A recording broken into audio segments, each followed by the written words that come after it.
পাকিস্তানকে white wash করতে পারলেই এবার বড় সুখবর পেতে যাচ্ছে টিম টাইগার্স। টানা 2 ম্যাচ জিতে 1 ম্যাচ হাতে রেখেই সিরিজ জয় করেছে লিটন কুমার দাসের দল।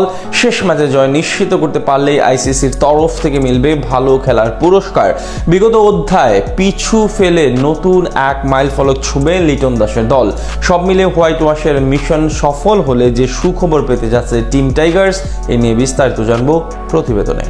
টি-20 ফরম্যাটে এ যেন নতুন এক বাংলাদেশ। শ্রীলঙ্কার পর পাকিস্তানকে হারিয়ে 20 ওভারের এই ফরম্যাটে টানা দ্বিতীয় সিরিজ জয় করলো টিম টাইগার্স। এর আগে পাকিস্তানের মাটিতে আরো এক টি-20 সিরিজ খেলে এসেছে লিটন দাসের দল, যেখানে পাত্তাই পায়নি তারা। 3 ম্যাচের একটিও জিততে না পেরে শেষমেশ হোয়াইট ওয়াশের লজ্জা নিয়েই ফিরতে হয়েছিল সিমন শিষ্যদের। এবার ঘুরে দাঁড়িয়েছে বাংলাদেশ। ব্যাট বলের দারুণ নৈপুণ্যে ফিরতি সিরিজেই পাকিস্তানকে নাকানি চুবানি খাইয়েছে লাল সবুজের প্রতিনিধিরা। প্রথম 2 ম্যাচ টানা জিতে সিরিজের 1 ম্যাচ বাকি থাকতেই সিরিজ দখলে নিয়েছে লিটন জাকেররা। হোয়াইট ওয়াশের বদলা পূরণে তাই বড় সুযোগ আসছে কাল। জয়ের ধারাবাহিকতা ধরে রেখে শেষ ম্যাচে পাকিস্তানকে হারাতে পারলেই হোয়াইট ওয়াশের সর্বোচ্চ সাফল্যের সাথে সাথে আইসিসির তরফ থেকেও দারুণ সুখবর পেতে যাচ্ছে টিম টাইগার্স, যা নতুন এক মাত্রা যোগ করবে টাইগারদের টি-20 ক্রিকেটে। সংক্ষিপ্ত এই ফরম্যাটে বরাবরই পিছিয়ে ছিল লাল সবুজের প্রতিনিধিরা। টি-20 র্যাঙ্কিংয়েও খুব একটা ভালো অবস্থানে নেই টাইগাররা। সেখান থেকে প্রথমবারের মতো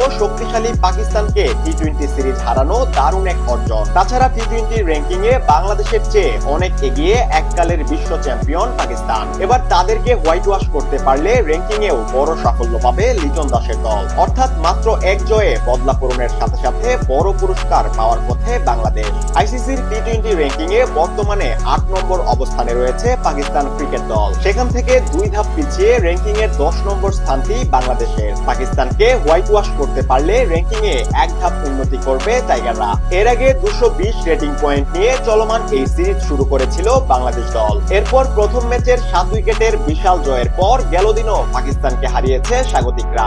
এখন সিরিজের শেষ ম্যাচ জিতলেই বাংলাদেশের রেটিং পয়েন্ট 220 থেকে বেড়ে দাঁড়াবে 223-এ। এদিকে বর্তমানে বাংলাদেশের চেয়ে র্যাঙ্কিং এ 1 ধাপ উপরে বা 9 নম্বরে আছে আফগানিস্তান। তাদের রেটিং পয়েন্টও 223। ফলে ভগ্নাংশের হিসেবে যারা এগিয়ে থাকবে তারাই অবস্থান করবে 9 নম্বর পজিশনে। সেখান থেকে বাংলাদেশের র্যাঙ্কিং এ এগিয়ে যাওয়ার সুযোগ এবং সম্ভাবনা দুটোই বেশি। সেক্ষেত্রে আফগানদের টপকে 9 নম্বর স্থানটির দখল পাবে টাইগাররা, আর পিছিয়ে পড়ে আফগানরা ঠেকবে র্যাঙ্কিং এর 10ম স্থানে।